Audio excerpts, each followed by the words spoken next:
everyone, my name is Amber, welcome back to my channel. This is my review of Shipped by Angie Hockman. So I don't normally review romance books on this channel, but this one I gave 5 stars to at the beginning of the year and it felt wrong for me not to talk more about it, so that's why I needed to do this review. As always, this will be a spoiler-free review. I will start off with a very brief summary because I don't like to give too much away, and then I'll get into my thoughts on the book itself. So Shipped is about a woman called Henley and a man called Graham, and it's kind of a haters to lovers kind of thing. They're marketing or social media managers respectively. They have to go on a cruise to the Galapagos Islands together in order to research for their company's next exhibition because it's a travel agency, and also their boss is kind of making them fight it out because he's an asshole and they're both rivaling for the same promotion. So that's all I'm going to say about that. Before I go into this actual review, I do want to point out that it's not exactly a haters to lovers or enemies to lovers relationship or romance, because I don't really like those, and I was a bit hesitant to read this one because that's what I heard that it was, but it's not. It's more of a kind of misunderstanding in the beginning to friends to lovers, which is the kind of relationship that I really enjoy, maybe without the misunderstanding if it's kind of a personal relationship. But in books, that's something that I do like, and I think the enemies to lovers trope can be a bit tricky to handle sometimes, so I'm really glad that the author didn't really go through with that in its entirety, if that makes sense. It wasn't as intense as some enemies to lovers relationships can be in adult romance. So this book follows the two characters as they get on a company cruise and go down to the Galapagos Islands. And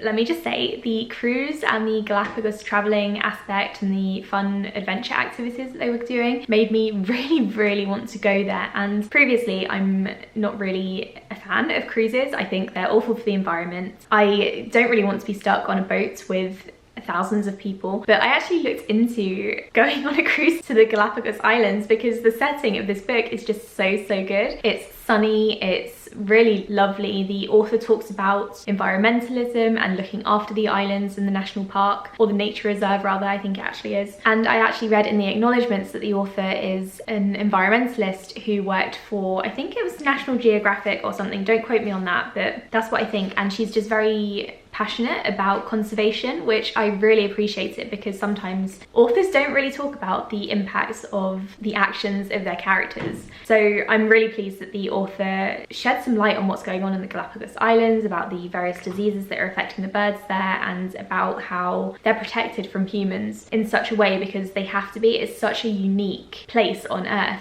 that humans just cannot ruin. They can't be allowed to ruin it. So I think her passion for that really came through in this book, and I think that's part of the reason why I gave it 5 stars, because it was incredible. So that's something that really drew me into the book. So if you're interested in conservation, climate change, activism, environmentalism, any of that, I can just keep spewing out ism words, then I would highly recommend picking up this book if you want like a lighter sort of read rather than like non-fiction that's telling you that the world is going to end. This is a really good one for that. In terms of the actual relationship between Henley and Graham, I really enjoyed it. Like I said, I don't really love the enemies to lovers trope, but this one was handled so well, and they kind of got over the enemies thing really early on, which I appreciated because I didn't want that dragging out throughout the whole book, and they took the time to get to know one another. It was a really sweet relationship, and sure, there were the usual misunderstandings towards the end, the second act breakup. It always happens in books. It's not really a spoiler at this point. There was some conflict at the end of the second act going into the third that made the relationship not exactly work out the way that it could have, and it just caused some conflict towards the end. But I loved their friendship first of all, and then that grew into a relationship as well because they really liked each other, and they were just so supportive, Graham in particular, of Henley, because Henley had some kind of issues. I would say she was quite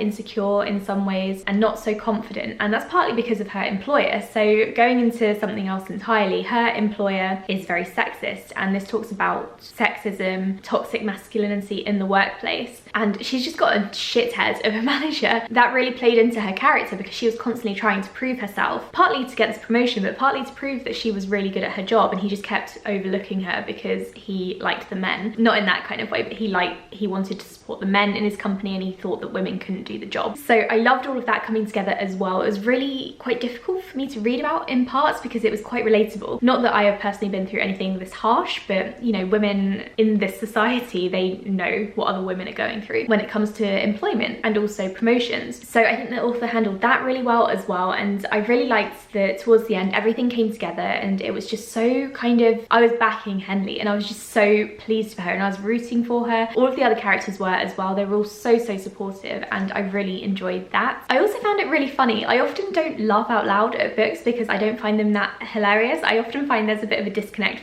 between me. I have quite a dry, sarcastic sense of humour and the American romance writers that I tend to read, because they tend to, their humour is just slightly different. I don't really know how to explain it. So oftentimes when BookTube is saying that a book's really funny, I'm just kind of like, really? I wasn't laughing at all, but this one had me laughing out loud. I was quoting parts of it to my partner and I just found it quite hilarious, especially the scenes between Henley and Graham. So it definitely had that going for it as well. And if you can't tell, I loved absolutely everything about this book. I can't think of any flaws with it. And the reason I actually bumped it up from 4 to 5 and why it's an all-time favourite is because of the conservationism, and the acknowledgements made me cry because I was reading the parts about how passionate the author was about climate change. I've been on her website now and I was looking up National Geographic cruises, and it just really kind of not awakened something in me, but evoked such emotion in me that I just absolutely love this book. So I would highly recommend it. Please go and check out this book if you like adult romance. Even if you just like adult contemporary, I think this is a good one as well because it's not too heavy on the sex scenes either, and it's really funny and quite an important book, I would say. Thank you for watching this review. I gave this 5 stars. Please go and check it out and I'll speak to you all in the next video. Bye.